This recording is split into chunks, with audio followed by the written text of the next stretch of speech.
बाबा तुम्हें मालूम है कि मैंने तलाक क्यों लिया? उसका केवल एक ही कारण था, आज तुम जहां बैठे हो भीख मांगने के लिए, मैं भी यहीं मिलती। क्योंकि जो अपने माँ बाप का नहीं होता उसकी औलाद कभी उसकी नहीं होती, जो अपने माता पिता का नहीं होता उसकी औलाद कभी उसी की नहीं होती। आज मैं तुम्हारे साथ में भीख मांगने बैठी होती, इसलिए मैंने समझ लिया था कि तुम्हारा भविष्य क्या है, तुम्हारा जीवन क्या है। मैं जान गया, बहुत सहज बात लेकर चलना महाराज। जिस घर में माँ बाप की इज्जत नहीं होती उस घर में देखना कभी बरकत नहीं होती। जिस घर में माता पिता का सम्मान ना हो, आदर ना हो, उस घर में कभी लक्ष्मी नहीं दिख सकती। प्रथम मित्र है थाली मित्र, इससे दूर रहने का प्रयास करना। दूसरा मित्र है थाली मित्र, होटल में खिलाने वालों से दूर रहना। वो पहले अपने पैसे से खिलाएंगे और तुम्हारी होटल में खिलाने की आदत डालेंगे। चल चाउमीन के ठेले पर चलते हैं, चल पास्ता खाते हैं, चल होटल में चलकर ये खाते हैं। पहले खिलाने की आदत डालेंगे तुम्हारी, और जब तुम्हारी आदत खाने की पड़ जाएगी तो रोज फोन लगाकर बोलेंगे कहाँ है, बस यहाँ चल। अब तुम्हारी आदत डाल दी, अब उसके पैसे से वो खुद अपने पैसे से तुमको खिला रहा है, बर्बाद कर रहा है। ये थाली मित्र बर्बाद करने वाले होते हैं महाराज। तीसरे नंबर पर है प्याली मित्र। मित्र को पीना याद नहीं है, मैं खाने में ले जाकर पहले अपने पैसे से पीने की आदत डालेगा। अरे ले, तेरे मम्मी पापा तो सब नोटोर में बैठे हैं और तू तो यहाँ बेंगलोर में है, दिल्ली में है, मुंबई में है, ले पूना में बैठा है, ले कहाँ तेरे मम्मी पापा? अरे पापा पापा को मालूम पड़ेगा, मम्मी अरे कौन देख रहा है तुझे? अपन तो दोनों एक रूम में रहते, कौन बता रहा है? ले मित्र को पीने की आदत डालेंगे, मैं खाने में ले जाने की आदत डालेंगे, और जिस दिन पीने की आदत हो जाएगी उस दिन आपके धन को वो बर्बाद कर देंगे जिन्होंने आदत डाली है। सावधान रहिएगा बच्चों, अपनी जिंदगी में चित्र बनाना सरल है पर चरित्र बनाना कठिन है महाराज, बहुत। चित्र तो कोई भी बना सकता है पर चरित्र बनाना बहुत कठिन पड़ जाता है। ताली, 3 मित्रों से दूर रहना। पहला जम के बोलो ताली, दूसरा थाली और तीसरा प्याली। ये 3 बर्बाद करने वाले, बहुत दूर हो जाओ इनसे, बहुत। जो तुमको जरा जरा सी देर में फैला कर फैसला कर ले जाए, चल चल चल चल चल चल चल चल, बहुत महाराज। आज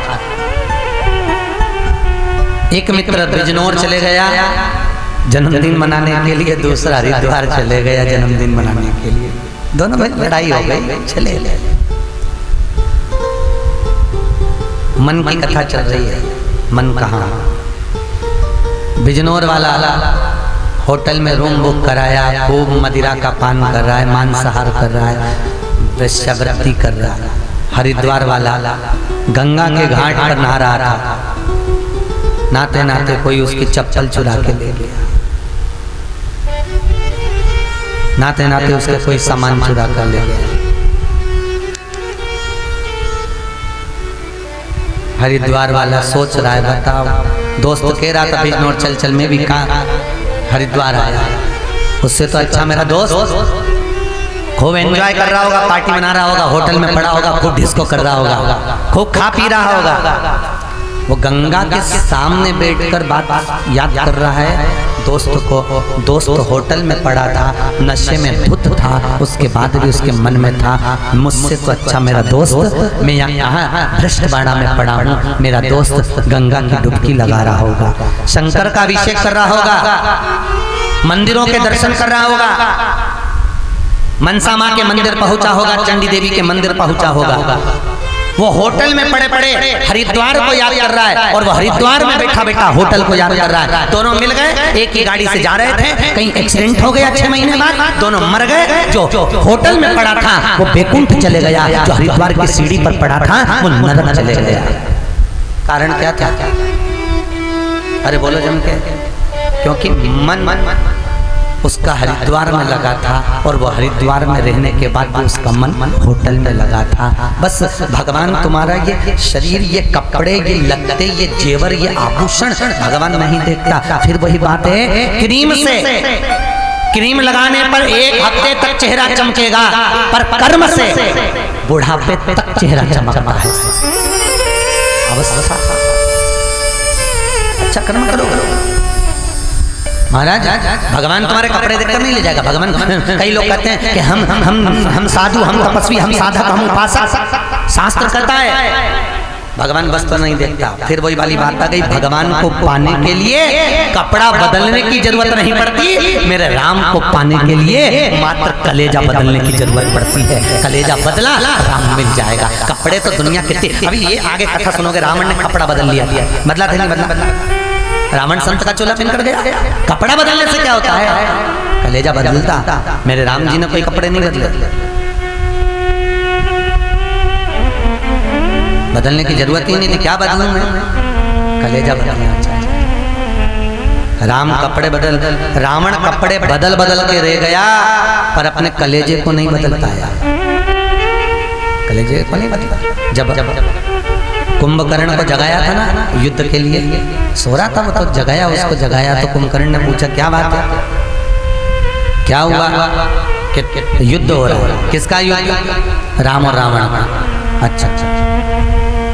कुंभकर्ण गया रावण के पास में, रावण के पास जाकर पूछा क्या भैया, क्या है तुम युद्ध कर रहे हो? कुंभकर्ण कह रहा रावण से, ये क्या है जो तुम युद्ध कर रहे हो? ये कोई तरीका है? तो रावण बोला युद्ध तो करना पड़ेगा।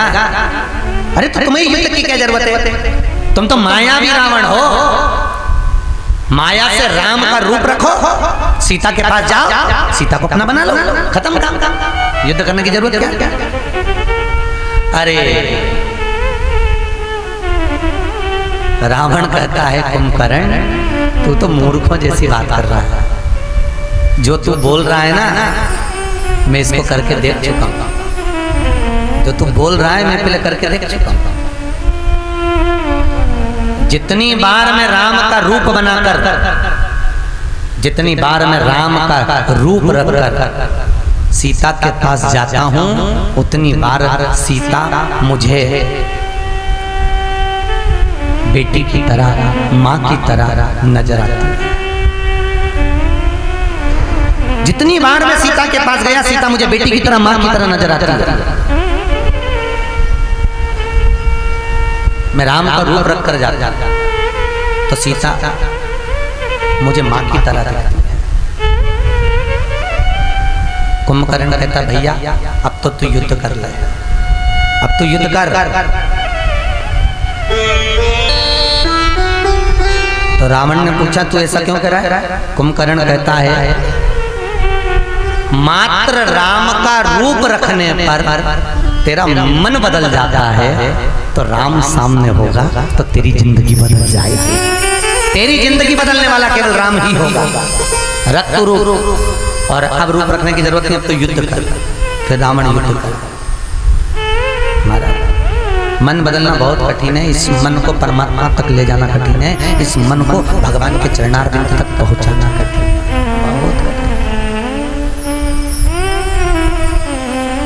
बहुत बहुत। इसलिए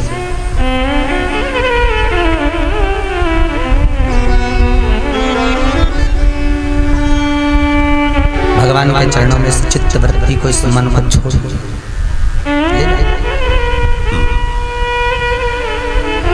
एक बार इस मन में अगर परमात्मा, हम माताओं से भी कई बार कहते हैं, संतों ने रिसर्च करा है, संतों ने रिसर्च करके निकाला कि सबसे ज्यादा वैकुंठ में कौन जा रही है? बहू की सास।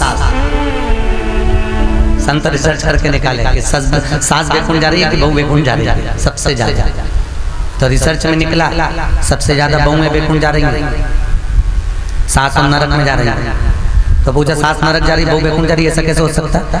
सबसे ज्यादा कथा में तो सास जाती है और बहू तो घर पे रह जाती है, तो बहू को नरक जाना चाहिए, सास वैकुंठ जाना चाहिए। फिर ऐसा क्यों हो रहा है कि बहू वैकुंठ जा रही है और सास नरक जा रही है? उसका कारण संतों ने बताया। सास कथा में जाकर बैठती है और बहू घर पे रहती है। सास कथा में बैठी और बहू घर पर है। जैसे कोई घर में आया उसने आते से पूछा क्यों मम्मी है? अरे सरस्वती विद्या मंदिर में कथा चल रही है, राम कथा था, 9 दिन की कथा चल रही है। सियोर वाला महाराज आया है, बड़े प्रेम से अग्रवाल परिवार कथा करा रहा है, खूब आनंद बरस रहा है, खूब आनंद चल रहा है। अब बहू जो आया मेहमान उससे कथा की बात करे। किसी का फोन आया मम्मी है तो क्या तो कथा में गई है, कथा की चर्चा फोन पर भी चल रही है, मोबाइल पर भी चल रही है। मम्मी है अरे वो तो कथा चल रही है ना नेटवर्क में, वहां गई है। और बहू केवल राम की चर्चा कर रही है, केवल कथा की चर्चा कर रही है, केवल कथा की चर्चा कर रही है। और सास कथा में बैठकर भी मन में सोच रही है फ्रिज में मैं 2 किलो दूध रख के आई थी, भगवान जाने फट गया होगा, ऊपर रखा था नीचे रख के नहीं रखा उसने। वो खोखे में से आम निकाल के रखे कि नहीं रखे भगवान जाने। सास का चित्त घर में लगा है और बहू का चित्त कथा में लगा है। अब तुम बोलो रे भैया कौन कहाँ जाएगा? ईमानदारी से बोलो जमकर कौन कहाँ जाएगा? सीधी सीधी बात है। इस मन को परमात्मा तक लेकर जाए, बहुत कठिन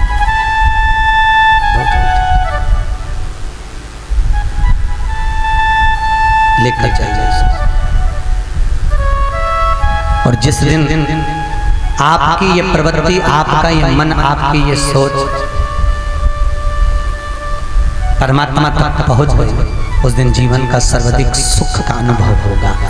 कथा में जाओ मना नहीं है, पर कथा में पहुंचकर इस मन को परमात्मा तक लेकर जाना। परमात्मा ये मत सोचना यहाँ बैठे बैठे कि अब आ गए हैं, गर्मी बहुत तेज लग रही है।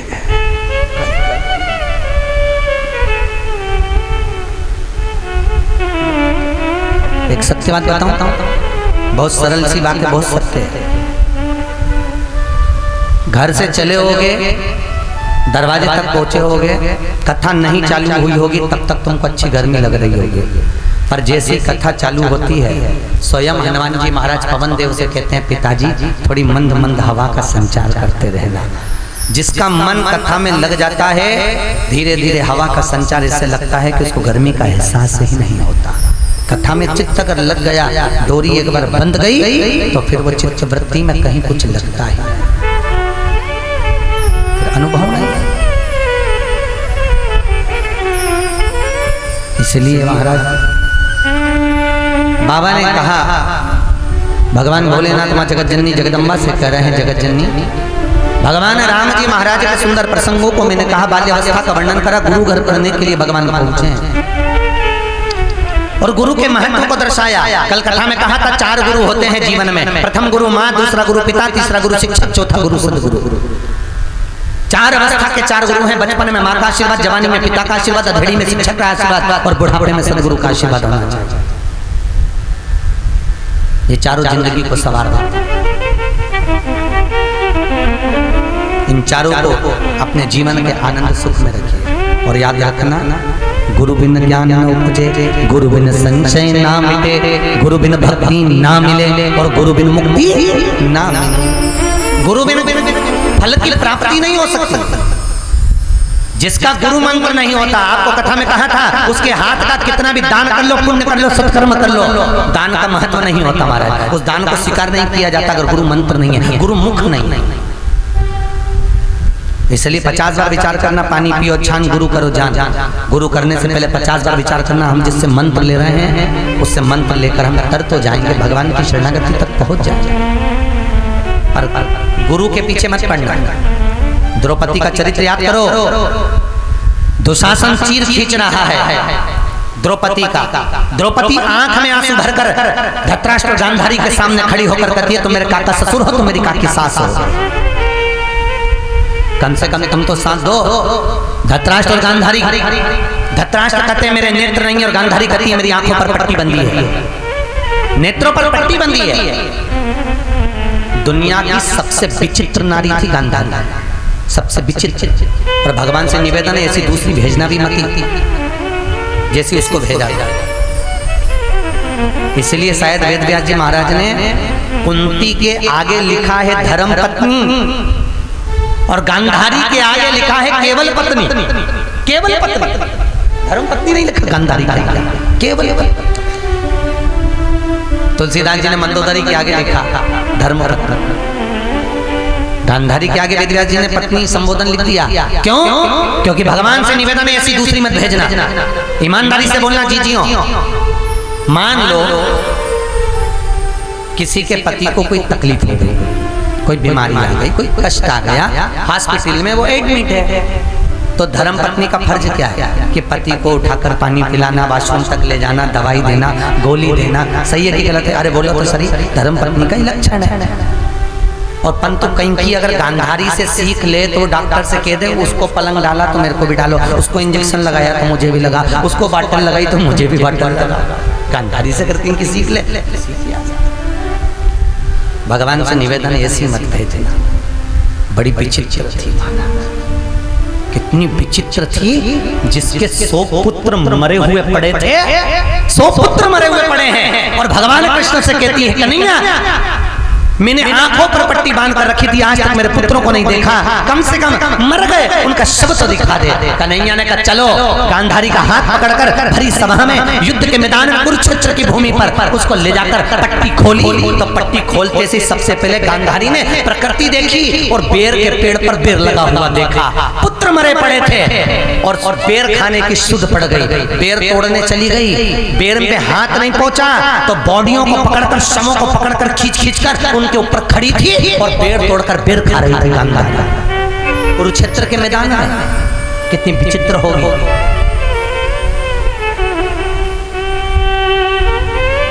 कुरुक्षेत्र के मैदान में पड़ी है और शरीर पड़े हैं पुत्रों के, और उनके ऊपर खड़ी होकर बेर तोड़कर खा रही थी। थोड़ी देर बाद नीचे उतर कर कन्हैया से कहती है मुझे मेरा पुत्र होने का दर्शन करा दे। कन्हैया कहता है अरे ओ बुआ, जिस पर तो खड़ी है वो तेरे पुत्र ही तो है। गांधारी फूट फूट कर रोने लगी, कृष्ण के चरण पकड़ लिए। कन्हैया ये क्या हो गया? मैंने कोई पाप नहीं करा, कपट नहीं करा, छल नहीं करा, मेरे तो नेत्र बंद थे, मैं कोई बेकार काम नहीं करी, फिर मेरे को ये सब क्यों भोगना पड़ा? भगवान कृष्ण कहते हैं बुआ जी तुम्हारे आंखों पर पट्टी बंधी हुई थी, याद करो तुम्हारा 142वें नंबर का जन्म, 84 लाख योनियों में 142वें नंबर पर जब तुम पैदा हुई थी, एक नगर की राजकुमारी थी, नगर की राजकुमारी। वहां पर एक हाकिम आ गया, हाकिम ने आकर कहा अगर तुम्हें बुढ़ापे तक भी सुंदर बनी देना है तो मैं एक मलम बना कर दूंगा, उस मलम को शरीर पे लगाकर नहा लेना, तुम बुढ़ापे तक कभी बुढ़ी नहीं होगी, सुंदर बनी रहोगी। राजकुमारी जी तुमने कहा मलम बनाओ। हाकिम ने कहा मलम तो बनेगा परंतु उसमें हिंसा होना है, कुछ हिंसा होगी। तुमने कहा भले हिंसा करो पर मलम बनाओ, क्या हिंसा करना पड़ेगा?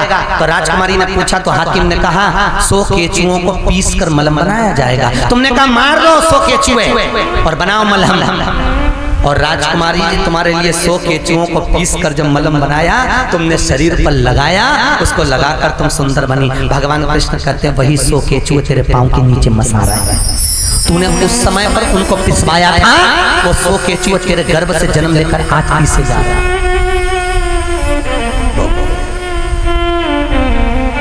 महाराज मन नहीं चाहिए ऐसी नारी, गांधारी जैसी नहीं होना। आंखों पर पट्टी बांध ली, क्यों बांधी पूछा तो कि मेरा पति अंधा था तो मैंने भी पट्टी बांधी। धर्म पत्नी का लक्षण होता है, पति आंख से अंधा था तो तू आंख से देखकर बता सकती है कि गलत हो रहा है कि सही हो रहा है, सही है कि गलत है। पति का अगर हाथ में दिक्कत है तो धर्म पत्नी का फर्ज है कि अपने हाथ से पति का काम कर दे। पति पांव से नहीं चल सकता, धर्म पत्नी का फर्ज है उसको पांव से लेकर कथा तक पहुंच जाए, उसको पांव से लेकर हरिद्वार तक पहुंच जाए, तीर्थ तक पहुंच जाए। तुम हाथ से नहीं कर सकते काम, मैं तुम्हें खाना खिलाती हूँ, तुम हाथ से नहीं कर सकते काम, मैं तुम्हारे हाथ से काम करती हूँ, तुम पांव से नहीं चल सकते, मैं धीरे धीरे लेकर जाऊंगी, तुम कथा तक चलो, सत्संग तक चलो, वो धर्म पत्नी होती है। और मालूम पड़े पति की आंख से नहीं दिखे तो पट्टी बांध कर बैठ जाए, मालूम पड़े पति के हाथ से नहीं बने तो खुद भी हाथ तोड़े बैठ जाए, पति के पांव से नहीं बने तो खुद भी पांव तोड़ कर बैठ जाए, वो धर्म पत्नी नहीं हो सकती महाराज, वो धर्म पत्नी का फर्ज नहीं हो सकता। गांधारी नहीं चाहिए, नहीं चाहिए गांधारी, उससे तो अच्छी थी कुंती।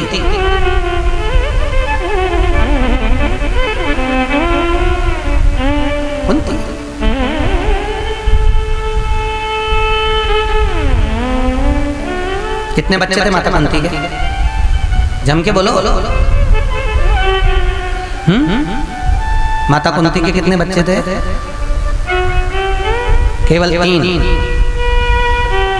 युधिष्ठिर, अर्जुन, भीम, केवल 3। पांडु नरेश की दूसरी धर्मपत्नी थी माद्री, उसके थे 2, नकुल और सहदेव। पति मरा, पहला हिंदू धर्म में ऐसा नियम था कि पति के साथ एक नारी को सती होना पड़ता था। सती कौन होगा? कुंती कहती है मैं बड़ी राजकुमारी हूँ, बड़ी रानी हूँ, पहले मैं सती हूँ। मादरी ने चरण पकड़ लिए, अगर मैं जीवित रह गई तो मेरे मन में तेरे बच्चों के प्रति कपट आ जाएगा, मैं भेदभाव कर लूंगी, पर मुझे मालूम है कुंती तू कभी भेदभाव नहीं कर पाएगी। किसी को नहीं मालूम पड़ेगा कि ये तेरी औलाद है कि नहीं। आज तक लोगों को नहीं मालूम कि ये 5 में से 3 कुंती के थे, 2 दूसरी के थे, लोगों को ही नहीं मालूम। तो बस महाराज यही प्रसंग हमारे जीवन का है। कुंती के आगे वेद व्यास जी ने धर्म पत्नी का संबोधन लिखा, पर गांधारी के आगे पत्नी नहीं चाहिए ऐसी जिसकी चित्त वृत्ति परमात्मा में न लगता। नहीं, भगवान कह रहे हैं मन को लगाना। गुरु के दरवाजे पर पहुंचे राम जी महाराज, गुरु की मान को प्रतिष्ठा को बढ़ाया है। प्रतिष्ठा गुरु की चौखट पर पहुंचे, और जिस गुरु के दरवाजे पर हम पहुंचे हैं, जिस गुरु के दरवाजे पर हम पहुंचते हैं, उस गुरु के दरवाजे पर पहुंचकर सतमार्गी जीवन जिया जाए। मेरा बच्चों से निवेदन है, जितने समय तक विद्यालय में आप रहें, सरस्वती के इस मंदिर के अंदर जितने समय आप अध्ययन करने के लिए रहे हैं, जब तक आपका इंटर नहीं हो जाता, इंटर कॉलेज में जब तक आप पढ़ रहे हैं, उस विद्यालय में जब तक रहे हैं, आपकी वृत्ति में किसी के साथ छल ना करें, कपट ना करें, बेईमानी ना करें, प्रपंच ना करें, कुछ अच्छा बनने का, कुछ अच्छा करने का प्रयास करें।